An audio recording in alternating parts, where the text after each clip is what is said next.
Saya paham sekali bahwa pemerintah Indonesia khususnya Bapak Jokowi sangat ingin Indonesia menjadi negara yang kuat tanpa ketergantungan asing. Maka untuk menjadi negara yang kuat adalah kita harus berdikari.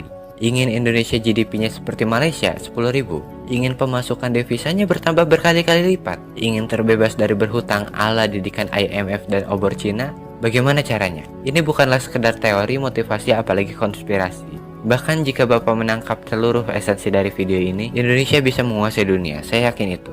Indonesia beruntung sekali karena memiliki apa yang tidak dimiliki negara manapun di dunia ini. Apa itu? Amerika dan Cina sudah mengetahui kalau Indonesia memiliki ini. Dan kini mereka merahasiakan itu. Bahkan berusaha supaya itu tidak dimanfaatkan oleh Indonesia. Mereka sebenarnya sadar kalau Indonesia melakukan ini, maka kekuasaan mereka hancur. Alias, Amerika dan Cina adalah negara sunset, matahari terbenam, dan Indonesia sunrise, matahari terbit, dan semua tahu itu. Dan mulailah Amerika memainkan perang di Indonesia.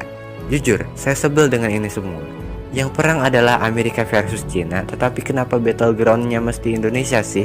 Strategi Silk Road Cina dan ekspor debt Cina ke Indonesia yang mana dibalas oleh Amerika dengan dimasukkannya Indonesia ke daftar negara maju.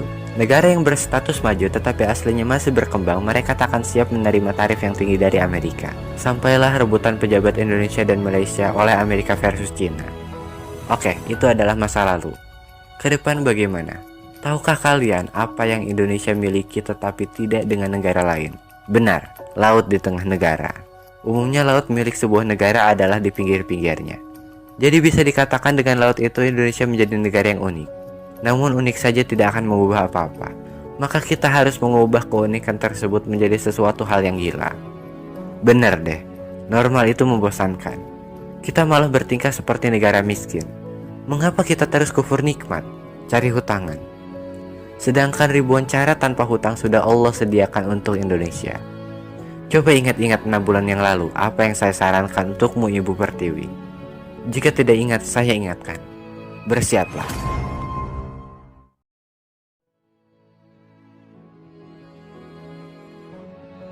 Sejak tahun 1900, negara Panama menggali tanah mereka untuk membuat sebuah terusan atau selat yang memisahkan benua Amerika Utara dan Amerika Selatan dan menghubungkan Samudra Pasifik dan Atlantik. Dari Eropa, jika mau kirim barang ke Jepang, pasti lewat terusan Panama. Dari Korea, mau kirim barang ke Washington, juga lewat terusan Panama. Hingga kini, negara Panama mendapat banyak devisa dari terusan atau selat tersebut. Juga menjadikan terusan Panama sebagai salah satu dari Seven Major Strait atau 7 selat utama. Benar, selat adalah laut di antara 2 pulau. Ada ratusan sebenarnya di dunia ini. Namun, Seven Major Strait adalah 7 selat yang menjadi jalur perdagangan dunia. Jalur utama tersebut memberikan julukan yang bernama Major Strait. Dan dari 7 selat tersebut sangat beruntung jika suatu negara memiliki salah satunya saja, yaitu terusan Suez dan Selat Hormuz. Itu adalah 2 dari 7 selat utama dunia. Ditambah selat Panama menjadi 3. Sementara yang 4 lagi kita mesti tahu bahwa 4 selat utama milik Indonesia. Selat Lombok, Selat Makassar, Selat Sunda, Selat Malaka. Dari 7 selat utama tadi, juga ada ranking tingkatan selat mana yang paling banyak dilalui vessel. Nomor satunya ternyata milik Indonesia, yaitu Selat Malaka. Kita bisa lihat bahwa negara-negara produsen besar di utara Indonesia. Ada Taiwan, Hong Kong, China, Jepang, Korea, Shenzhen, Shanghai, dan lain sebagainya. 20% vessel mereka ke Amerika. Dan sisanya ada yang ke Asia, Afrika, dan Eropa. Dan semuanya melewati selat yang ada di Indonesia. Oke, itu dulu. Sekarang memang kenapa? Impact lockdown coronavirus ternyata membuat resesi ekonomi dunia. Ingat, resesi itu berasal dari bahasa Latin. Reses, artinya istirahat. Negara-negara yang terkena pandemi mengharuskan mereka untuk istirahat. Dalam tanda petik istirahat ini adalah mematikan produksi mereka. Tidak ada ekspor dan impor. Artinya tidak ada yang melewati Major Strait saat ini. Tetapi ke depan bagaimana? Kita harus melihat peluang. Cina misalnya, sebentar lagi zona mereka akan segera hijau. Artinya mereka telah sukses memerangi corona. Tetapi walau begitu mereka akan menghidupkan ekonominya kembali hanya untuk separuhnya saja. Pengamat ekonomi dunia mengatakan paling besar 50% ekonomi Cina dihidupkan kemudian. Karena Cina tidak akan bertransaksi dengan negara lain. Harus ketika dunia sudah hijau saja, Cina akan ekspor kembali. Sekali lagi, penting kita dalam bernegara khususnya Indonesia memahami geopolitik dan geoekonomi Cina. Jadi Cina hanya akan menghidupkan setengah saja dari ekonominya. Hanya untuk kebutuhan dalam negeri saja. Tidak akan berurusan dengan luar negeri terlebih dahulu. Saya sudah mengingatkan bahwa ini peluang emas. Karena Cina tidak menjebak Indonesia di masa pandemi. Tetapi yang perlu diketahui bahwa ekonomi dalam dan luar negeri Cina perlu energi. Sayangnya dalam negeri Cina sendiri tidak punya energi yang cukup. Akhirnya mengharuskan dia untuk impor energi kembali, yaitu batu bara dari Australia yang paling banyak, lalu uranium dari Mongol, dan yang paling banyak dan yang paling penting adalah minyak bumi dari Timur Tengah atau Selat Hormuz. Migas ditarik dari Timur Tengah ternyata gak nyampe ke industri-industri pabrik Cina. Hanya sampai bagian barat dan tengah saja pipanya. Sebagai catatan, 80% penduduk Cina dan perekonomian Cina berlokasi di sisi timur Cina, berbatasan dengan Laut Cina Selatan. Hingga akhirnya minyak perlu dikirim dalam bentuk LNG, karena jalan laut lebih bagus, lebih mudah dan lebih hemat. Batu bara dari Australia melewati Selat Lombok, Selat Makassar, dan langsung ke Cina. Juga minyak dari Selat Hormuz, lewat Laut India, dan terakhir pasti lewat Selat Malaka.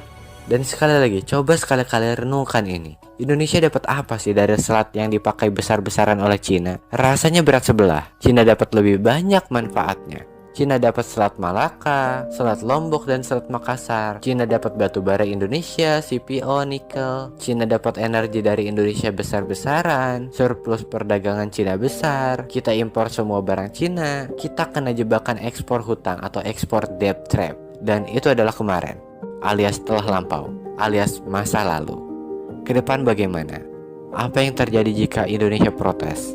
Kalau mau lewat selat yang ada di Indonesia, bayar asuransi 3% dari nilai barang yang dibawa. Australia kirim nikel, batu bara, dan lainnya, mau masuk ke Selat Makassar, bayar 3%. Dia gak mau bayar, maka dia mutar lewat Papua Nugini. Ongkosnya naik 6 hari atau 5%. Rugi dia. Akhirnya terpaksa, I taken deh. Mengapa kita tak segitu berdaulatnya sih? Mengapa kita tak melakukan hal ini? Minyak dari Selat Hormuz tidak bisa lewat Selat Malaka. Akhirnya dia muter lewat Papua Nugini, lewat Australia, dan lain sebagainya. Ongkosnya naik triliunan dolar. Maka terpaksa mereka harus taken. Bayangin, bahkan kebutuhan atau konsumsi negara produsen utara Indonesia tadi adalah 18 juta barel BBM bahan bakar minyak.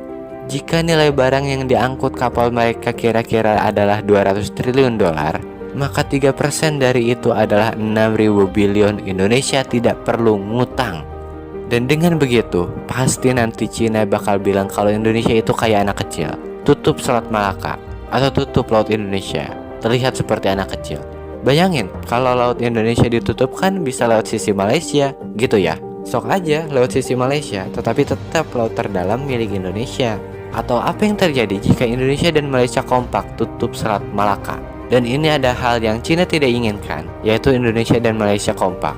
Jadi kalau Anda Cina, jangan bikin Indonesia dan Malaysia kompak. Ciptakan konflik terus-menerus, dan itu hanya proxy war saja, mudah bagi mereka. Jadi ternyata selama ini konflik tersebut adalah ciptaan. Ya iyalah. Coba pikir baik-baik sekali lagi. Saling balik-balikan bendera pusaka negara sahabat. Itu siapa di baliknya? Disinilah pentingnya pemerintah memahami geopolitik dan menggunakan intelligent muscle knowledge. Berani menyebutkan bahwa gerakan separatis konflik Papua adalah proxy war. Kabut asap di Kalimantan dan Sumatera adalah sinyal setelah sinyal terdahulu.